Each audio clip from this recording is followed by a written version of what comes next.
নমস্কার, আমি ইন্দ্রাণী। শুরু করছি আজকে। নির্বাচন সারা দেশে একরকম হয়, বাংলাতে অন্যরকম। এখানে নির্বাচনের তিনটে শর্ত। প্রথমটাই হলো সংগঠন। সংগঠন মানে দলের পেছনে তেমন মানুষ আছে কিনা যারা ভোটের দিনে ভোটটা করাবে। হ্যাঁ, অন্য রাজ্যে ভোট হয়, বাংলাতে ভোট করাতে হয়।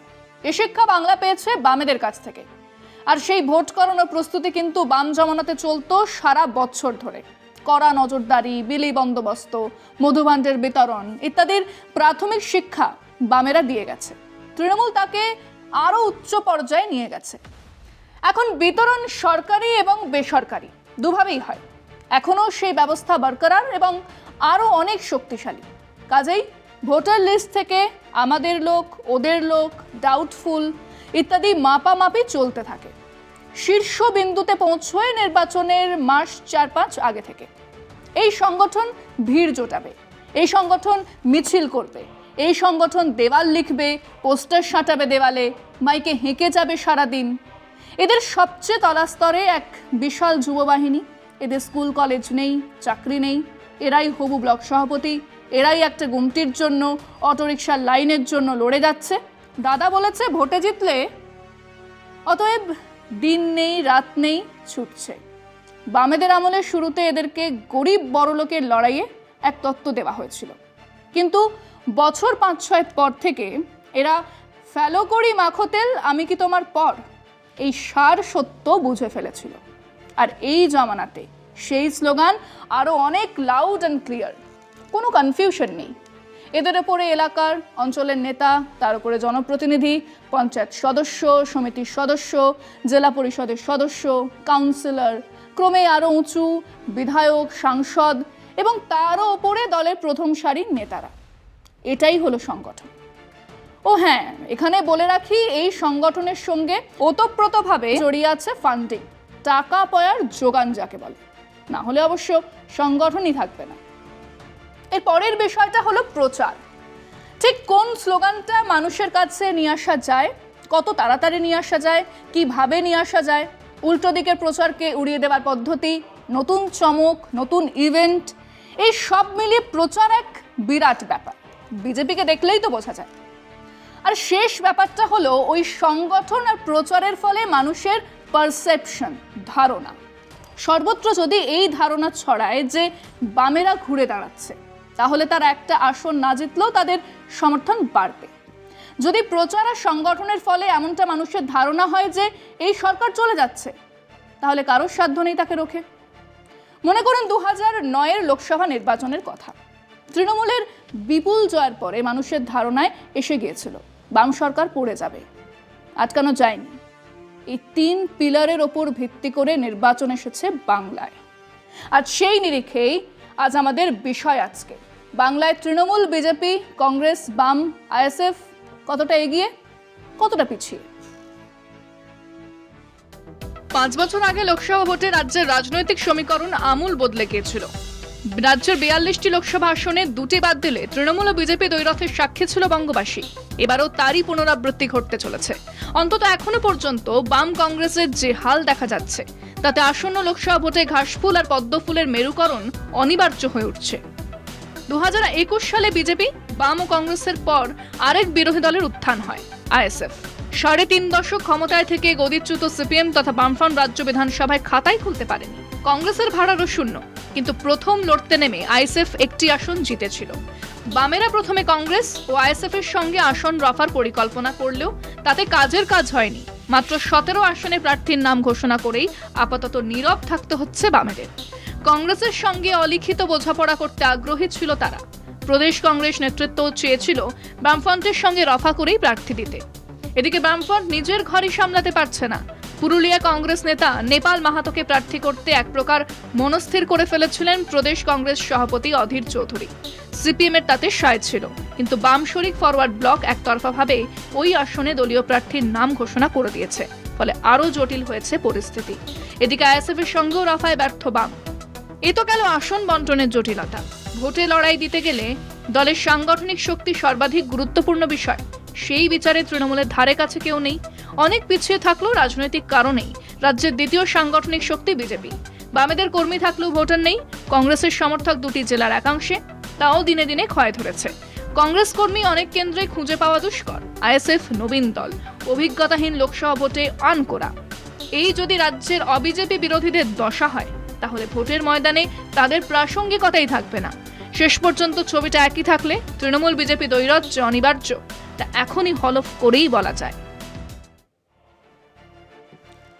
সংগঠনের হিসেবে তৃণমূল বাকিদের থেকে 100 যোজন এগিয়ে আছে, মূলত দুটো কারণে। ক্ষমতায় থাকার সুবাদে তাদের সরকারি বা বেসরকারিভাবে মধুভাণ্ড বিতরণের যে হক আছে, যে ব্যবস্থা আছে, তা অন্য কারণ নেই। আর থাকলেও তা খুবই কম। এলাকাতে অন্য দলের, বিশেষ করে বিজেপি সংগঠনে যে ভিড়, তা রাম মন্দিরের দাবিতে নয়। হিন্দু রাষ্ট্র বানানোর স্বপ্ন তাদের নেই। তারা 370 ধারা খায় না, মাথায় দেয় না, জানে না। তারা বিজেপি কারণ তারা বঞ্চিত, মধুভাণ্ড হইতে বঞ্চিত, বা পঞ্চায়েতের টিকিট পায়নি, বা ব্লক কমিটিতে জায়গা পায়নি, অতএব তারা বিজেপি। কাল পেলে কালই তারা তৃণমূল হবে। আর 2 নম্বর কারণ হলো, এই শ্রেণীর মানুষজনেরা ভিড়ের সঙ্গেই থাকে। যেদিকে বেশি ভিড় সেদিকে ভিড়ে যাও। বাম জামানার শেষে 2011 নির্বাচনে ফলাফল বের হওয়ার আগে রাসবিহারী অটো লাইনে প্রত্যেকটা অটোতে লাল ঝান্ডা ছিল। বিশ্ব বিপ্লব করার জন্য নয়, হয় ধান্দা, নয় ভয়, নয় ভিড়ের সঙ্গে থাকা। নির্বাচনে বামেরা হারার পরে প্রত্যেকটা অটোতে ঘাসফুল লটকাতে 24 ঘন্টা সময় নেয়নি ওই একই লোকজন। সেই সংগঠনের হিসেবে দক্ষিণবঙ্গে তৃণমূল 70 হলে বিজেপি 20, বাম কংগ্রেস আইএসএফ 10 বা তারও কম। উত্তরবঙ্গে এখনও ক্ষমতায় থাকার সুবাদে তৃণমূল 50 কি 60, বিজেপি 40-45, আর ওই বাম কংগ্রেস আইএসএফ 5-এর তলায়। মধ্যে যা ছিল কংগ্রেসের, তার নতুন ছবি দেখার জন্য বসে থাকবো আমরা। প্রচারের নতুনত্বের তীব্রতায় তৃণমূল অনেকটা এগিয়ে, কিন্তু এই জায়গাতে বিজেপি বা বামেরাও আছেন, ভালোভাবেই আছেন। কংগ্রেস আর আইএসএফ এসব প্রচার ইত্যাদিতে বিশ্বাস করে বলে মনেই হয় না। বহুদিন পরে বামেদের নিয়ে আলোচনা হচ্ছে। মীনাক্ষী, দীপশিতা, প্রতিকুর, সায়ন, সৃজনরা আলোচনাতে আছেন। সেলিম সুজনের চেয়ে বেশি করেই আছেন। বামেদের তুলনামূলকভাবে রাস্তায় দেখা না মিললেও তারা সোশ্যাল নেটওয়ার্ক সাইটে দারুণ অ্যাক্টিভ। আর বিজেপির প্রচার আছে, কারণ তাদের হাতে আছে ব্রহ্মাস্ত্র, নরেন্দ্র মোদী একাই 100। এখানে নম্বর দিতে হলে তৃণমূল 45, বিজেপি 30, বাম ইত্যাদিরা 25। এবং শেষে ধারণা, 3টে ধারণা বাজারে ঘুরছে। প্রথমটা হলো তৃণমূলকে হারানো যাবে না, তাদের আসন কি কমবে? বাড়তেও পারে, কতটা বাড়বে জানি না। দ্বিতীয়টা হলো বিজেপি বাড়বে, মনে হচ্ছে না। আগের থেকে অনেক কমবে, মনে হচ্ছে না। আর 3 নম্বর ধারণা হলো বামেরা কিন্তু আগের থেকে অনেকটাই ঘুরে দাঁড়িয়েছে। কটা আসন পাবে না, আসনের কথা বলতে পারবো না। এই ধারণার হিসেবে তৃণমূল 65, বিজেপি 30, বাম কংগ্রেস ইত্যাদিরা 5 বা তারও কম। আমরা আমাদের দর্শকদের জিজ্ঞেস করেছিলাম, আসন সংখ্যা বলতে হবে না, সংগঠন, প্রচার আর আসনের দিক থেকে তারা তৃণমূল, বিজেপি আর বাম কংগ্রেস আইএসএফকে কত নাম্বার দেবেন? শুনুন কে কত দেবেন, কি বলেছেন। বিজেপি চলছে প্লাস এদিকে তৃণমূল, মনে করুন, এছাড়া আর কি এখন কিছু দেখতে পাচ্ছি না। তবে তৃণমূলই ভোট প্রচারে আগিয়ে আছে। উভয় বিজেপি তৃণমূল সব একই রকমই, তো সেই জন্য চাই জোট, এবং সেই জোটটা যাতে জোরদার হয় এটাই চেষ্টা চলছে। তৃণমূল তো মোটামুটি আমি 7 নম্বর তৃণমূলকে দেবো, আর বিজেপি 2 পাবে, আর সিপিএম 1। দেশকে একটু উদ্যোগ হওয়ার দরকার, না হলে দেশ চলে না। জনসাধারণের জন্য বহুত কিছু করতেছে, আবার অনেক দিয়ে হার হইতেছে। সেই জিনিসটা যেন না হয় সেই চেষ্টা করি, মানে জনসাধারণ মন্ত্রীর হওয়া দরকার। এখন সংগঠন বিজেপিরই তো আছে। এখন আমার ওয়েস্ট বেঙ্গলে যেটা দেখছি, তো বিজেপি এখন প্রচার বলতে মানে পাবলিক ওরাই চাচ্ছে এখন। জোটটা কি আদৌ হয়েছে না হবে? জোটটা যদি হয়ে থাকে তো আলটিমেটলি এদেরকে কোনো নাম্বার দেওয়া যায় না। BJP 6, TMC 8, CPM 4। গরিব মানুষের জন্য সহায়তা যেভাবে করে আসছে তৃণমূল কংগ্রেসই একমাত্র যা এগিয়ে আছে। তৃণমূল এই মুহূর্তে সব ভারত মানে পশ্চিমবাংলায় 10-এর মধ্যে 9 দেওয়া যায়। বাম, কংগ্রেস এবং আইএসএফ জোটকে 3 জনকে এক এক করে 3 দেবো। প্রার্থীকে শুধুমাত্র দেখতে পাই, তৃণমূল প্রার্থীকেই দেখতে পাই, তৃণমূলটা এগিয়ে আছে।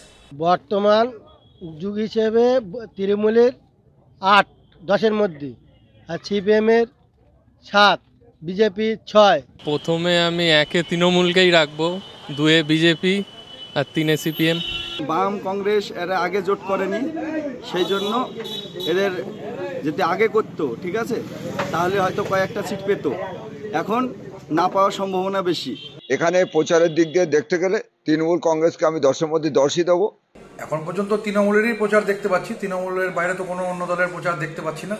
তৃণমূলই প্রচারের দিক থেকে বলতে গেলে এগিয়ে আছে অনেক। টিএমসি তো রাজনীতি বলতে মানে যা সন্দেশখালী হচ্ছে বা পশ্চিমবাংলায় যা হচ্ছে, মানে লুটির রাজনীতি হচ্ছে, সেই ক্ষেত্রে মানে 10-এর মধ্যেই 4-5 থাকুক। এখানটায় তো আমাদের বিজেপি এবং তৃণমূলের সঙ্গে একটা কম্পিটিশন চলবে, আদার্স পার্টিদের কোনো কথা থাকে না।